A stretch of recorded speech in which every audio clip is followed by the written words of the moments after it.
Ready start. प्राकृतिक आपदाएं दुनिया के दूसरे देशों में भी हुआ करती हैं, परंतु सुदृढ़ आपदा प्रबंधन की बदौलत वहां जनजीवन क्षति की संभावना न्यूनतम हो जाती है। आप दूसरे देशों की तुलना में उत्तराखंड त्रासदी का उदाहरण देख सकते हैं। भविष्य में इस प्रकार की जनहानि न हो, इसके लिए आज शासन प्रशासन समेत पूरा देश चिंतित दिखाई दे रहा है। पैराग्राफ चिन्ह।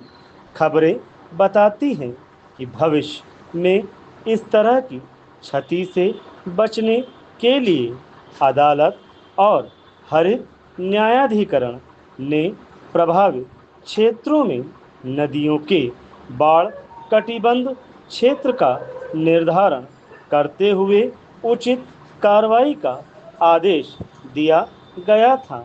इसके लिए बाढ़ के पानी का अधिकतम स्तर को आधार माना गया है। आज जहां विनाश फैला है, संभवतः 1978 में भी आई बाढ़ की तुलना में शायद आधा होगा। बहरहाल इस प्रक्रिया से भविष्य में होने वाली क्षति को तो रोका जा सकेगा, परंतु इस हिमालयी क्षेत्र में जो निर्माण किए जा चुके हैं उनके लिए उत्तरदायी कौन होगा। नदियों के किनारे के बहुत से क्षेत्र मास्टर प्लान में आवासीय क्षेत्र घोषित किए जा चुके हैं। प्राधिकरणों ने कई योजनाओं को मंजूरी भी दे रखी है, जहां नदियों के किनारे विशाल निर्माण भी हो चुके हैं। अब वहां क्या योजना बनाई जाएगी और बाढ़ से रक्षा कैसे होगी। पैराग्राफ चिन्ह। दूसरा प्रश्न यह है कि अगर पानी का अधिकतम स्तर को आधार बनाकर ही बाढ़ क्षेत्र का निर्धारण किया जाना है, तो उन स्थानों का निर्धारण किस आधार पर किया जाएगा जो कम ऊंचाई वाली भूमि कटाव क्षमता से परे है। ऐसे क्षेत्रों में बहुत सारी ग्रामीण आबादी आती है। कहा जाता है कि नदियों के किनारे कोई निर्माण नहीं हो सकता।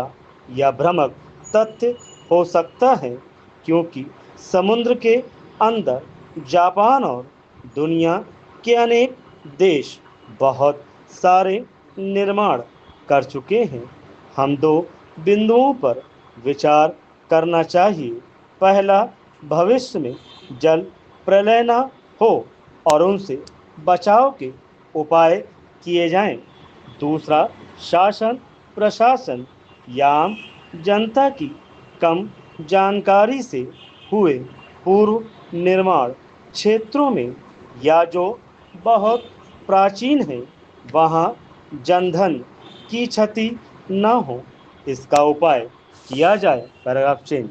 यह एक विचारणीय पहलू है कि जल्दबाजी में निर्णय न करते हुए पर्यावरण कानून, समाजशास्त्र एवं अर्थशास्त्र विशेषज्ञों से गहन परामर्श और विचार विमर्श करके ही कोई कदम उठाया जाना चाहिए। इन इलाकों में वृक्षों की संख्या बढ़ाने का अभियान तत्काल शुरू किया जा सकता है, ताकि भूमि के जल संचय क्षमता में वृद्धि हो सके। पहले जो निर्माण हो चुके हैं उन्हें अपने अधिकार में ले लिया जाए। स्थानीय लोगों को बाढ़ की स्थिति से निपटने के लिए रोजमर्रा के साधनों की व्यवस्था की जाए। ऐसे प्रयास किया जाना चाहिए।